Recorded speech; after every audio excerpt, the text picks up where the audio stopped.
people to join. We're going live. Don't forget to like and subscribe. Hutch is almost ready. We're going live. When storms arrive, we go live with eyes on the sky. We stand by your side through the wind and the rain, through the thunder's call. Hutch is weather, we're here for it all. Standing strong with you no matter the storm. Anywhere, anytime at HutchesWeather.com. We're live! Now here's Chief Meteorologist Hutch Johnson. And hey, everybody, thanks for joining me on this important update. We have a little bit of ice making its way through, and we do have some Christmas unsettled weather, more mixed precipitation as our temperatures are doing this, and then a weekend storm. Meanwhile, California bracing for 5 to 8 feet of snow. Oh no, oh no. Details coming up now. Good evening. Now, a Hutch's weather update with Chief Meteorologist Hutch Johnson, brought to you by Robert Gibb and Sons. Okay, we're going to start right now with what's going on in our area. We do have temperatures up to the north that are holding steady in the teens to single digits there, but we're warming up out to the west, 40s there in Dickinson. And as you go down into South Dakota, even warmer still. Montana, not too bad. Here in the valley, temperatures climbing to 28 or so in Fargo and steady in the mid-teens in Grand Forks. Lakes country seeing temperatures climbing into the mid-30s as well. But we do have a little batch of precipitation working its way along the border, and our radar shows that we do have quite a bit of that showing up on this display as some snow. But when we take a look up north, temperatures being as warm as they are near the ground, this air moving north over the top of colder air, there could be some pockets of freezing drizzle and some sleet or little ice balls working their way down to the ground. Here's what I mean. As we take a look at this radar, it's depicting that snow north of Winnipeg is really piling up with the darker blues up there. Meanwhile, the pink that you see here across northern Minnesota and the I-94 corridor, some areas where we could be getting some isolated areas of light freezing drizzle. Hey, Lynette, thanks for joining from Lake Brunson, as well as Kathy and Ethan. Good to have all of you on board. If you're watching on my YouTube channel, please hit the subscribe button right there. And please go ahead and share the link that I put in the comments above here to my brand new weather app to help your neighbors and friends get the brand new app. I'd love your testimony. Your word of mouth is helping this spread like fire. That's wild. Okay, taking a look at this right now. We got this winter weather event fixing to take place in the mountains of California. And I know this, you're like, what? Well, we're expecting some seriously significant snow, 5 to 8 feet in some parts of the mountains of the Sierra Nevada. That's right. 4 to 8 feet in this particular point I clicked on there. Elevated terrain, it looks like terrible. All the way from Northern California here, Redding, and all the way up into that area north of Eureka as we look at the Klamath National Falls area.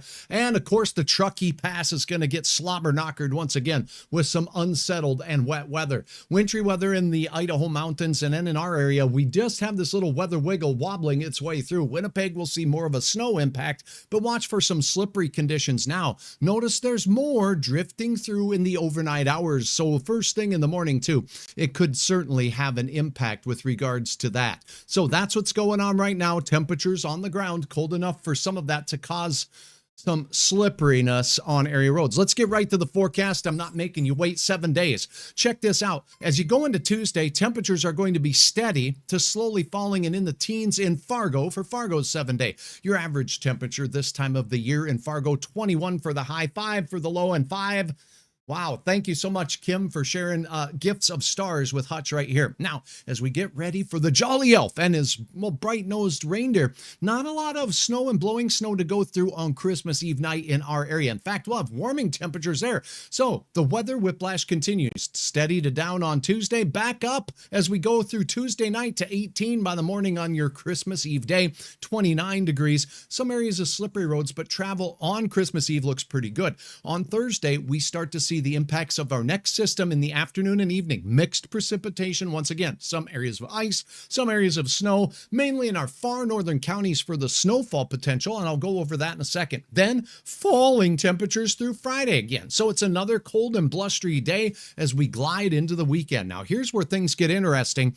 It's starting to look more and more like models are advertising, several models, the chance for a winter weather event from northeast North Dakota into northwest, north central, and northeast Minnesota. Wind and snow could combine to create tricky travel, and all of us will see gusty winds, and we'll all see a chance for those falling temperatures once again on our Sunday. So travel back will command your attention, paying attention to the weather, paying attention to the roads as well. So we're going to step through this in time. We're going to go through these different events, and we're going to peel this puppy right apart. And let's go right with this as we take a look at tonight. We could have some isolated areas of some light freezing drizzle. Not a ton of it. It's fairly light. But with round after round, it could coat on areas, sidewalks, and roads. And with the flow being from this more southerly direction with humid air, we're going to get that frost, and some of that stuff gets to accumulate on area roads. So watch for slippery roads as we go through the overnight, through your morning hours, and into tomorrow. We could see a little bit more. As far as snowfall goes heading into tonight, most of that will be along and north of the Highway 1 corridor in southern Manitoba and Saskatchewan. Keep that in mind. Now, as we go to Christmas Day, I talked about a chance of some late day snow showers. Measurable snow will be possible in the Highway 200 corridor and points north. And as you look up into the Northland here, Highway 11 corridor, look out. Significant snow is going to be possible.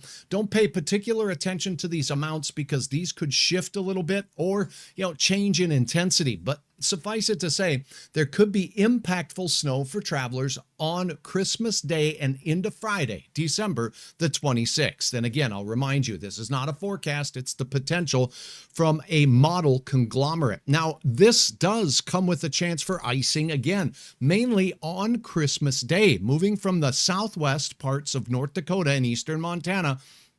A light dose of ice. A few areas could get some more substantial ice. It's too far out to get specific with the amounts. It's too far out to get specifics with the precise track. Just know that the temperatures are going to be just on that line where we could certainly see some sleet, ice, and freezing rain in our region as we head into your Friday morning. So Christmas night into Friday morning, slippery conditions. Minnesota, North Dakota, and Montana. That Highway 94, Interstate 94 corridor, Highway 200 corridors could see some, as could Highway 2 as well. So slippery Christmas Day and afterwards for some. Now, there'll be a little bit of snow with that system as we showed you right here, but most of that will be in northern and central and eastern parts of Minnesota.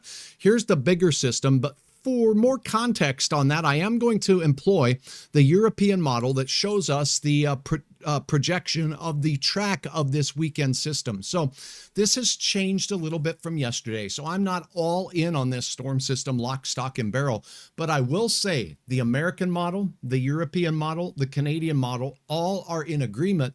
There's going to be a system tracking through the region as we go from Saturday, this upcoming weekend, and into Sunday. Del Ray, good to see you on board. Thank you for watching so very much. I do appreciate all of you for joining. Now, let's go through. We have our little weather maker squiggling through the region as we go through the night tonight. Let me go ahead and step through this. Now, as we go through the night tonight, let me get to a different model run. This one is I don't usually like those midday model runs that start with data from noon because we don't launch weather balloons at noon. This system skirts into places north of Thunder Bay as we head into the overnight hours and exits. High pressure means decreasing wind as we go through the day for most of us, but we will see increasing clouds and temperatures in western North Dakota as the next warm air mass tries to push back into the region. Now, as we head into our Wednesday, which is Christmas Eve, the west sees unsettled weather, big time snow potential all the way from the British Columbia Mountains down into the Sierra Nevadas. This low pressure center and deep low, the jet stream diving way down into the central Pacific, is going to bring this system releasing through the central plains as we go through Christmas Day. This will give us, with warm weather in place, a chance for that mixed precipitation working its way through the region. Now, some snow, but mainly along the international border at the boundary with the air cold enough for snow. That all makes sense with this model run. Now, this storm system sits and spins as we go through Thursday, your Christmas Day, and into Friday, delivering beat down snow amounts in the Sierra Nevada and a bunch of snow for British Columbia as well. When this system releases on Saturday, and this is early in the morning on Saturday, it could intensify in the Rockies as not a Colorado low, a little bit farther north than that, a Wyoming style low. Now, when this moves through, it will intensify a bit. Notice most of the snow as we go into Saturday at noon will be up in Canada with one low pressure center here and a double barreled low, right? One here, one down here. So we could have a couple of different areas of snow that could be impactful. And look at the isobars getting friendly. You know what that means. That means bad hair day as we go into your Saturday and into Sunday. So gusty north winds. Notice most of the snow stays in the northern one half of the region. As I showed you with that, not everybody will see it, but the north winds are going to dump big time cold air right out of Saskatchewan and British Columbia, as well as our neighbors to the north in Manitoba, right down into the Dakotas. And this cold air mass is going to hug the Rocky Mountain slopes, the east slopes of the Rocky Mountains. So eastern Montana, eastern Wyoming, eastern Colorado, all of you are going to see some cold temperatures. Meanwhile, it's, well, not Bahama weather, but pleasant and more pleasant skiing weather on the western slopes of the Rocky Mountains. Meanwhile, on Sunday morning, this storm system will explode as it works its way into the UP of Michigan in intensity with wind, lake effect snow, and downright heavy snow, and even some icing potential in the Northeast United States. So weekend travel nationwide could be impacted here in the northern tier of states, as well as parts of the West Coast, because of that unsettled pattern that takes hold through the weekend ahead. So now that we've got some consensus on the track of this, I will show you one model's rendition of the forecast snowfall amount. For that, I usually lean on this here European model, and that's what I'm going to stick with. But as we take a look at this potential snow, so again, this is one that I don't want you to pay attention to the amounts, but more so the location. Most models, the three that I mentioned, the American, the European, and the Canadian model, all show some impacts here in northern parts of Minnesota, but and they all show a lot of wind and cold air dumping down too. So there could be a significant impactful system to travelers here in the northern plains, mainly in eastern North Dakota and northern Minnesota, the way it looks right now, with cold air diving well down into the southern and central United States as we go through late Sunday and into Monday. So that's a comprehensive look. If you do have some questions, I'd be happy to answer those for you folks right now. But again, I want to say a big thank you to all of you who have passed along the good word that Hutch's Weather and hutchesweather.com now has Hutch's Weather app. So thanks for your feedback on the app. It's been a privilege to share that with you.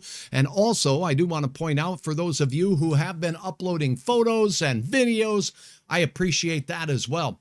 Head to hutchesweather.com for the latest in your road conditions anytime. First thing in the morning, late tonight, with this batch of moisture moving its way through the valley and off to the east, and more on the way from the west here, as you see western parts of North Dakota and South Dakota fixing to see some unsettled weather drift its way through.